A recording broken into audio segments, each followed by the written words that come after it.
Hijo de Dios, lávame de mi maldad, purifícame con tu sangre. Os he dado una degustación de la pena y la aflicción por la que pasó mi alma, y el consuelo dulce y bienaventurado que vino después. Y ahora, antes de seguir adelante, quiero contaros lo que creo fue la causa de esta tentación, y también por qué fue buena para mi alma. Las causas me parece a mí que son dos en particular. La primera fue que cuando había sido librado de una tentación, no oré a Dios para que me guardara de tentaciones ulteriores. Oré mucho antes que la prueba se apoderara de mí, pero solo oré para que me fueran quitadas las tribulaciones en que me encontraba y para hacer nuevos descubrimientos de su amor en Cristo, lo cual vi luego que no era hacer bastante. Tenía que haber orado también para que el gran Dios me preservara del mal que estaba delante de mí. Me di perfecta cuenta de esto al leer la oración de David, el cual, cuando se hallaba en un estado de gozo presente delante del Señor, oró a Dios para que le librara del pecado y las tentaciones venideras. Entonces seré irreprochable y quedaré libre de grave delito. Otro versículo sobre este mismo tema que quiero mencionar se halla en Hebreos 4:16. Acerquémonos pues confiadamente al trono de la gracia para alcanzar misericordia y hallar gracia para el oportuno socorro. Esto yo no lo había hecho, y por ello se permitió que cayera en el pecado. Esta verdad significa tanto para mí hasta el momento presente, que cuando estoy delante del Señor, no me atrevo a levantarme de las rodillas hasta que le he pedido su ayuda y misericordia contra las tentaciones que han de venir. Te ruego, querido oyente, que aprendas por medio de mi negligencia y las aflicciones que siguieron durante días y meses y años a estar alerta. La segunda causa de esta tentación fue que yo había tentado a Dios, y esta es la forma en que ocurrió. Fue en un momento en que mi mujer estaba encinta, pero antes de llegar el momento del parto, y con todo sufría muchos dolores, como si ya estuviera en el parto. Fue en este tiempo que yo había sido tentado a poner en duda la existencia de Dios. De modo que, estando mi esposa echada, gimiendo y llorando, yo, aunque solo en el secreto de mi corazón, dije: Señor, si tú quieres quitar los dolores de mi esposa, de modo que no los sufra más en toda la noche, entonces yo sabré que tú entiendes los secretos más recónditos del corazón. Apenas había dicho esto en mi corazón, que desaparecieron los dolores y cayó en un profundo sueño que duró hasta la mañana. Yo me maravillé en gran manera de esto, no sabiendo qué pensar, pero después de haber estado despierto durante largo rato y no llorando ya ella, me quedé dormido. Cuando me desperté por la mañana, me acordé de lo que había dicho en mi corazón y de lo que el Señor había hecho, y permanecí asombrado durante muchas semanas. Fue poco más o menos 1 año y medio después que pasó por mi perverso corazón el terrible pensamiento que mencioné antes al decir: que Cristo se vaya si quiere. Cuando la culpa terrible de este pensamiento estuvo sobre mí durante tanto tiempo, la hizo más severa al recordar el otro pensamiento secreto respecto a mi esposa, y mi conciencia gritaba: ahora sabes que Dios conoce los pensamientos más secretos de tu corazón y sabe que has pensado que Cristo se vaya si quiere. Y ahora me acordaba que las Escrituras nos cuentan de Gedeón y de la manera que tentó a Dios con el vellón seco y húmedo, cuando se preguntaba si debía creer y aventurarse a seguir las órdenes de Dios. Y así, más adelante, el Señor le puso a prueba enviándolo contra un enemigo numeroso. Así fue conmigo, y con justicia, porque yo tenía que haber creído su palabra y no haber puesto un sí ante la omnisciencia de Dios. Os voy a decir algunas de las ventajas que conseguí por medio de estas tentaciones. Primero, me hicieron darme cuenta de la bienaventuranza y la gloria de Dios y de su querido Hijo. En la tentación anterior, mi problema había sido la incredulidad, la blasfemia, la dureza de corazón y dudas sobre el ser de Dios y de Cristo, sobre la veracidad de la palabra y la certeza del mundo venidero. Entonces mi problema era el ateísmo, pero ahora era muy diferente. En esta segunda tentación, Dios y Cristo estaban constantemente delante de mí, aunque naturalmente no para ofrecerme consolación, sino en terror y espanto. La gloria de la santidad de Dios me quebrantó, y la compasión de Cristo hizo lo mismo. Yo pensaba en Él como un Cristo al que había rechazado y perdido, y el recuerdo de que lo había hecho me molía continuamente los huesos. Las Escrituras también pasaron a ser maravillosas para mí.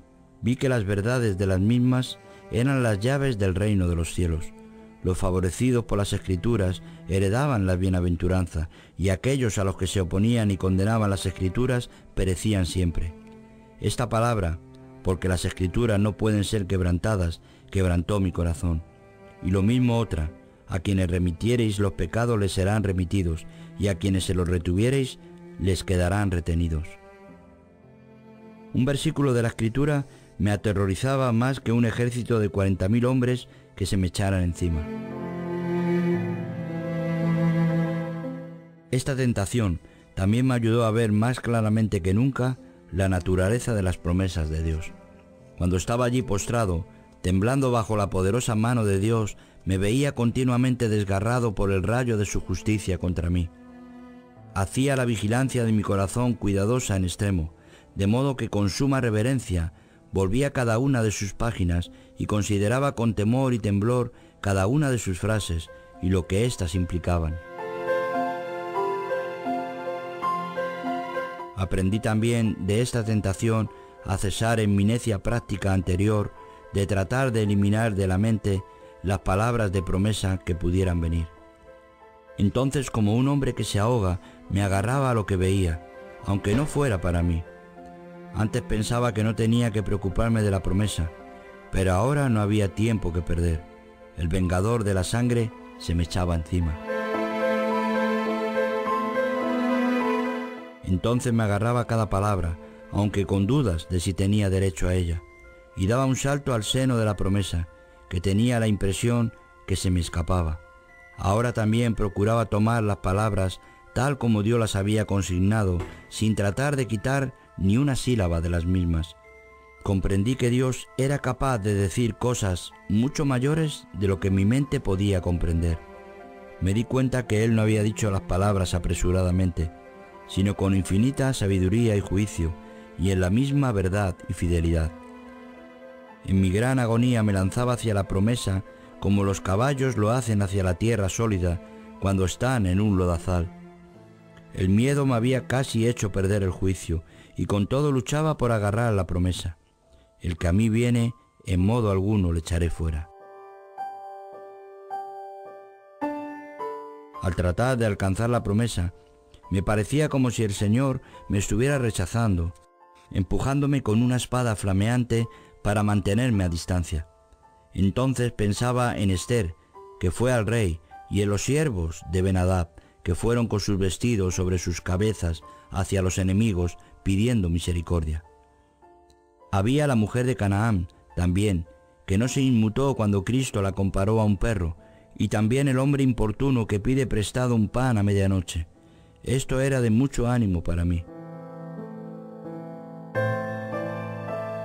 Antes de la tentación, nunca había visto tales alturas y profundidades en la gracia y amor y misericordia como vi después. Los grandes pecados extraen gran gracia, y donde la culpa es más terrible y horrenda, allí la misericordia de Dios en Cristo, cuando es finalmente revelada al alma, aparece mayor. Cuando Job hubo pasado su cautividad, recibió el doble de todos sus bienes. Ruego a Dios que lo que me ocurrió a mí pueda llevar a otros a temer ofender a Dios, para que no tengan que soportar el yugo de hierro a que me vi yo sometido. Y voy a añadir que 2 o 3 veces, hacia este tiempo en que fui librado de esta tentación, tenía una comprensión tan asombrosa de la divina gracia de Dios que apenas la podía soportar. Era tan desmesurada que si hubiera permanecido en mí, creo que me hubiera hecho incapaz para la vida cotidiana. Y ahora quiero contaros algunos de los otros tratos de Dios conmigo en otras ocasiones, y algunas de las otras tentaciones a que fui sometido. Empezaré con lo que me ocurrió cuando me uní en comunión con el pueblo de Dios de Bedford. Fui admitido a la comunión de la Cena del Señor, y este pasaje de la Escritura, haced esto en recuerdo de mí, llegó a ser precioso para mí. Por medio de ello, el Señor descendió a mi conciencia con el descubrimiento de su muerte por mis pecados. Pero no tardó mucho, después de haber participado de la ordenanza, que me vino una fiera tentación de blasfemar contra ella y de desear algo mortal para aquellos que participaban de la misma. Para conseguir evitar el consentir en estos pensamientos perversos y espantosos, tuve que resistirme poderosamente contra ellos, llamando a Dios que me mantuviera lejos de tales blasfemias y a bendecir la copa y el pan de los cuales estábamos participando. He pensado desde entonces que la razón de la tentación era que no me había acercado a ellos con suficiente reverencia. Esto duró unos 9 meses, y no había descanso ni alivio, pero finalmente el Señor vino a mi alma con el mismo pasaje de la Escritura que había usado antes. Después de esto pude participar de la bendita ordenanza con gran consuelo y confianza, discerniendo en ellos el cuerpo partido del Señor por mis pecados y su preciosa sangre vertida por mis transgresiones. En otra ocasión parecía que yo me había contagiado de consunción, y durante el tiempo primaveral me vino súbitamente una debilidad que parecía que no iba a sobrevivir. Una vez más hice un serio examen de mi estado y de mis expectativas para el futuro, porque, bendito sea el nombre de Dios, he podido en todo tiempo conservar mi interés en la vida venidera delante de mis ojos claramente, de un modo especial en el día de la aflicción.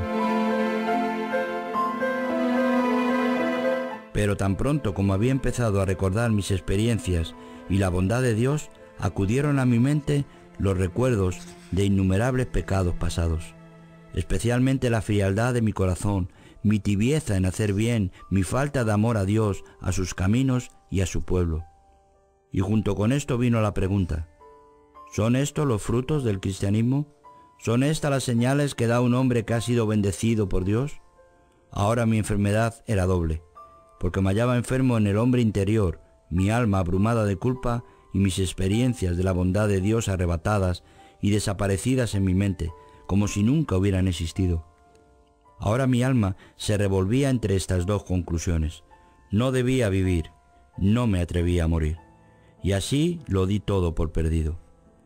Pero cuando estaba andando de arriba abajo por la casa, en un estado mental espantoso, esta palabra de Dios hizo presa de mi corazón: siendo justificados gratuitamente por su gracia, mediante la redención que es en Cristo Jesús. Oh, qué vuelta me dio el corazón, qué cambio súbito tuvo lugar. Era como si me hubiera despertado en medio de una pesadilla. Ahora Dios parecía decirme: pecador, ¿tú crees que yo no puedo salvar tu alma a causa de tus pecados? Contempla a mi hijo aquí y mírale a él, no a ti, y te consideraré a ti según me agrado de él. Con esto llegué a comprender que Dios puede justificar al pecador en el momento en que mira a Jesús e imputarle a él los beneficios de Cristo. Vino también entonces este pasaje de la Escritura sobre mí con gran poder, no en virtud de obras de justicia que nosotros hubiéramos hecho, sino conforme a su misericordia, con que nos ha salvado. Ahora me sentía llevado por el aire, en alas de la gracia y la misericordia, mientras que antes estaba asustado de morir y ahora gritaba: puedo morir. Ahora la muerte era amable y hermosa a mi vista, porque veía que nunca viviremos realmente hasta que lleguemos al otro mundo. Esta vida, según vi, era como un estado de sopor comparada como la de arriba. Fue para este tiempo también que vi más en estas 3 palabras de lo que nunca podré expresar: herederos de Dios. Dios mismo es la porción de los santos. Esto vi y me maravillé, pero no puedo explicar lo que significó para mí. En otra ocasión estaba débil y enfermo, y otra vez vino el tentador. He visto que es más probable que Satán asalte al alma cuando ésta llega cerca de la tumba. Esta era su oportunidad. y procuraba con tesón esconder de mí las experiencias de la bondad de Dios y ponerme delante los terrores de la muerte y el juicio de Dios, y por medio de este temor de que me perdería si moría, era tan muerto ya como si hubiera llegado a la muerte. Era como si ya hubiera descendido a la fosa. Pero entonces, exactamente en medio de estos temores, como una saeta me vinieron a la mente las palabras del ángel que lleva a Lázaro al seno de Abraham, y comprendí que lo mismo ocurriría conmigo cuando dejara este mundo. Esta idea reavivó maravillosamente mi ánimo y me ayudó a tener esperanza en Dios otra vez. Y después que hubo pensado sobre todo esto un rato, las palabras que cayeron con gran peso sobre mí fueron: ¿dónde está, oh muerte, tu aguijón? ¿Dónde está, oh sepulcro, tu victoria? Al instante me puse bien, cuerpo y alma, mi enfermedad desapareció y anduve confortablemente en mi camino para Dios de nuevo. En otra ocasión, cuando las cosas iban bastante bien espiritualmente, de repente cayó sobre mí una gran nube de tinieblas que escondían las cosas de Dios en Cristo de tal forma que parecía como si nunca las hubiera conocido en la vida. Mi alma quedó inerte, de modo que no se movía hacia la gracia y la vida que hay en Cristo. Era como si tuviera las manos y los pies amarrados con cadenas. Me quedé en estas condiciones durante 3 o 4 días, cuando estando sentado junto al fuego, estas palabras irrumpieron súbitamente en mi corazón: he de ir a Jesús. En este momento la oscuridad y el ateísmo se desvanecieron y aparecieron a la vista las benditas realidades del cielo. Llamé a mi esposa. ¿Hay en las Escrituras estas palabras, he de ir a Jesús? Ella me dijo que no lo sabía, así que me quedé sentado pensando por si podía recordar el sitio.